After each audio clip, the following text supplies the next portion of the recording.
Bonjour tout le monde, je m'appelle Mariannick, je suis super heureuse de vous partager mon essai synthèse aujourd'hui qui porte le titre de Intervention préventive en milieu festif, recommandations pour de meilleures pratiques. Donc un projet qui a été fait dans le cadre de la maîtrise en intervention en toxicomanie à l'Université de Sherbrooke, dirigée par Myriam Laventure.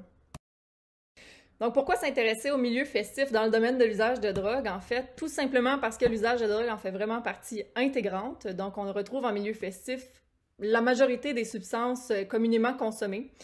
Et les pratiques qui sont privilégiées, on parle d'excès, oui, d'usage imprévu, mais surtout de polyconsommation. La problématique avec ça, c'est qu'en milieu festif, on va rencontrer toutes les conséquences associées à l'usage de drogue. Donc, on parle d'anxiété, de confusion, d'hyperthermie, de déshydratation, de vomissement. Et dans les cas les plus graves, on parle aussi de psychose toxique, de dépression respiratoire, de troubles neurologiques et de décès.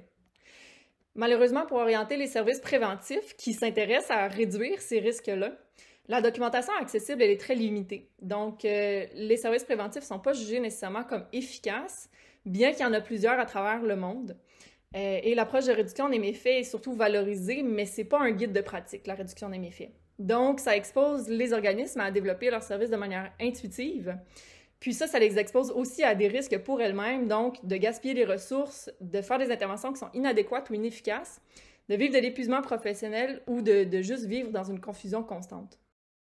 Donc, pour répondre à ces deux besoins-là, en fait, autant au niveau de la population festive que des organisations, j'ai choisi comme objectif de documenter les recommandations en regard des pratiques préventives adressées aux personnes qui choisissent de consommer des substances en milieu festif en incluant autant les aspects organisationnels que d'intervention. En termes de méthodologie, on a choisi de faire une scoping review qui est une synthèse des connaissances réalisées à partir de multiples sources documentaires. Tout ce qui a été inclus, en fait, c'est les programmes, services et interventions qui visent la réduction des conséquences liées à l'usage de drogue dans les bars, les clubs, les festivals, les raves et les after hours. Tout document qui a été publié après 2010 en anglais et en français.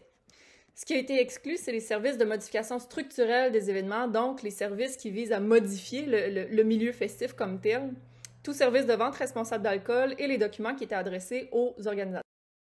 Donc, ma recherche documentaire, en fait, elle a été réalisée autant dans la littérature scientifique anglophone que francophone et dans la littérature grise, donc à partir d'organisations que je connaissais déjà et de Google pour trouver de nouvelles associations, réseaux ou organisations. Au total, c'est 26 documents qui ont été inclus. Donc, ces 26 documents-là, en fait, sont autant des articles scientifiques que des articles de journaux professionnels, des guides de recommandation, des guides de pratique, des rapports de recherche ou d'intervention. Un éditorial, un argumentaire et une proposition de service ont été inclus. Les types de services qui sont concernés, c'est vraiment l'ensemble du continuum qu'on retrouve communément en milieu festif, donc le kiosque qui est le service de base, ce à quoi on peut ajouter parfois un service d'analyse de substances, des maraudes qui sont aussi appelés du outreach, et un service d'accompagnement psychosocial qui s'appelle aussi le chill out. En termes de recommandations, 5 recommandations concernent l'organisation des services et 4 recommandations concernent l'intervention. Donc, au niveau de l'organisation des services, la première recommandation est de planifier les services de manière rigoureuse, appuyée sur la science et adaptée à l'organisme, aux promoteurs et aux besoins de la clientèle. Donc, adaptation et rigueur ici au niveau de la planification. Ensuite de ça, c'est de former une équipe hétérogène et crédible pour la population festive. Ensuite, c'est d'implanter un service qui est conforme au plan initial, mais qui demeure souple pour pouvoir répondre aux imprévus et qu'il soit visible.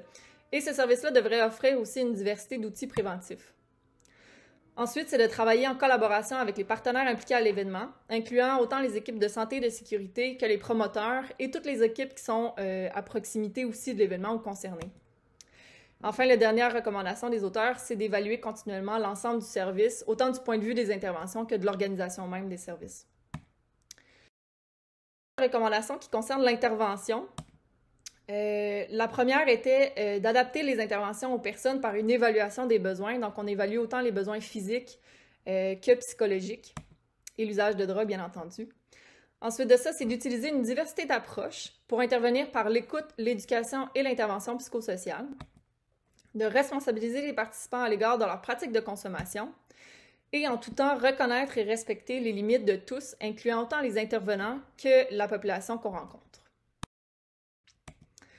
En conclusion, en fait, ce projet-là a permis de recueillir les recommandations d'auteurs scientifiques, d'organisations, d'associations et de réseaux en regard des pratiques préventives en milieu festif qui ont été décrites depuis 2010. Elle inclut 9 recommandations du point de vue organisationnel et d'intervention, ce qui va permettre en fait aux organismes de prévenir les risques associés au développement intuitif et contribuer à fournir des services plus efficaces et adaptés à la population festive puis aux pratiques de consommation qui s'y retrouvent. Ça permet aussi de poser les bases pour le développement d'un champ de recherche lié à l'intervention en milieu festif au Québec, qui est actuellement inexistant et très important pour en fait soutenir et accompagner les organismes dans le développement de leurs services. Donc voilà, si jamais vous avez des questions ou vous souhaitez me contacter ou me partager vos idées, vos impressions, vous pouvez toujours m'écrire à cette adresse courriel-là. Donc merci pour votre attention et je vous souhaite une excellente journée. Au revoir.